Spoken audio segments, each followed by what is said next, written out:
Hi, Dinah here. Today I want to talk about a subject that I absolutely love, apologetics. You know, I love apologetics, but I don't love the often misunderstood definition of it. That's defending your worldview. I may be splitting hairs here, but I don't think so. After all, to an apologist, words matter a lot. You see, we as Christians are the ones standing on solid moral absolute ground that should consistently inform our worldview. But Christians are on the defensive, which causes us to try to defend what we believe instead of challenging the illogic and irrationality of what they believe. Eric Metaxas said in a recent speech at the Second Baptist Church in Houston, those of us who call ourselves Christians were meant to be on the offense. And in the spirit of words matter, that does not mean we are meant to be offensive. Joe Scarborough, on his program Morning Joe on MSNBC, said this: Jesus never once talked about abortion, never once. And it was happening back then in ancient times. For people, perverting the gospel of Jesus Christ down to one issue is heresy. Open the Bible, open the New Testament, read the red letters. You won't see abortion there once. If this was said to our face, we would probably scramble to remember all the verses that do apply in order to convince him of his error and defend our position. But let's step back and apply logic here. What is the premise? If Jesus didn't specifically say something was sin, then it isn't? So Joe, Jesus didn't say pedophilia was wrong. In fact, the word isn't even in the Bible. So following your logic, it must be okay.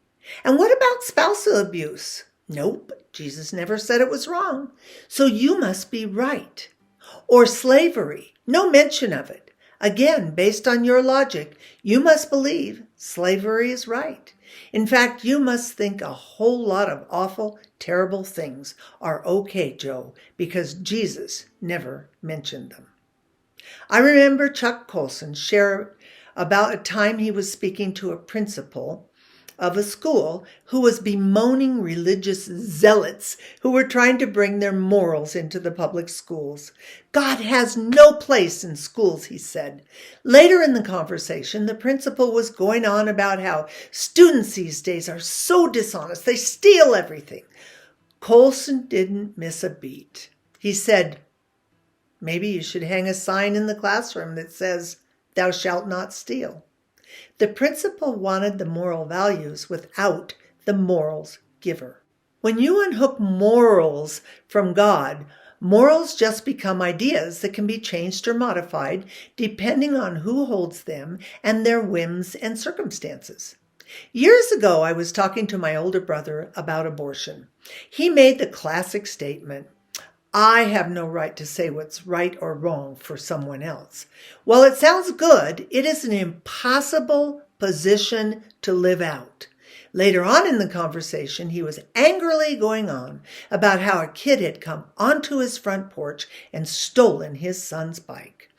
I used his logic and said, well, stealing might be wrong for you, Danny, but you have no right to say what is right or wrong for him. To which he looked at me and said, touché. That particular statement is utterly indefensible in real life. I will give you another example. In my earlier life, I used to sell a planner and purse I designed. Our purses were leather, and a little vegan chick came up and went on and on virtuously about how she loved my purse, but couldn't possibly buy something in leather. After all, an animal suffered for that luxury. She made it clear that she did not eat or wear anything from animals. So I naturally said, what do you think about abortion? Her compassion ended at human beings. But she took the cowardly way out. She said, I don't think the government has a right to legislate morality. I then asked her a hypothetical situation.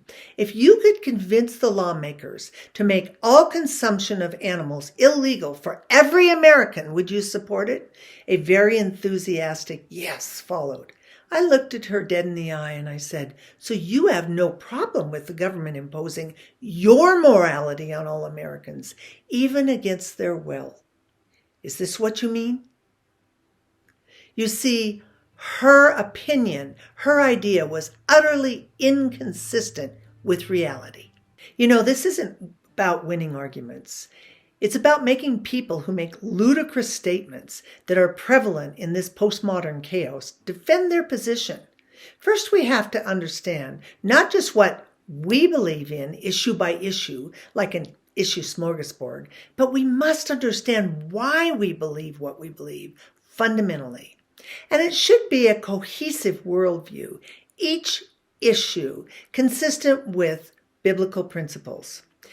True, Jesus didn't say abortion was wrong, but he referenced the Old Testament often to support his teachings, and the Old Testament says plenty about the sanctity of all human life.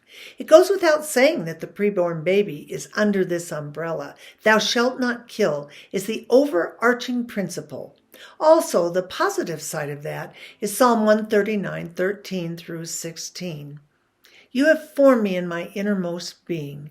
You knit me together in my mother's womb. I praise you. I am fearfully and wonderfully made.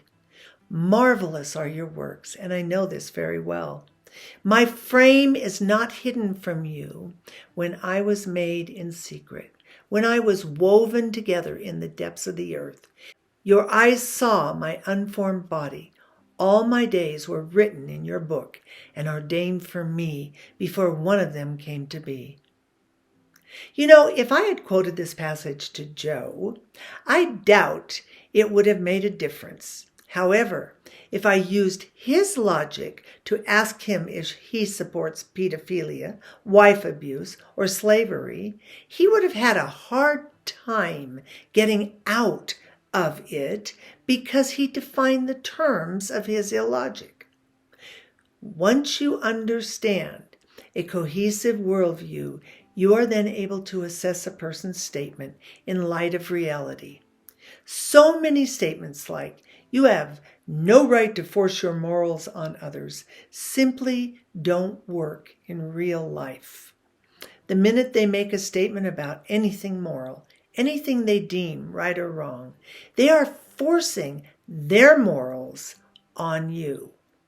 So when you hear these things said, instead of freezing up and trying to think of the things that we can say to convince them, use their line of logic to make them defend the indefensible.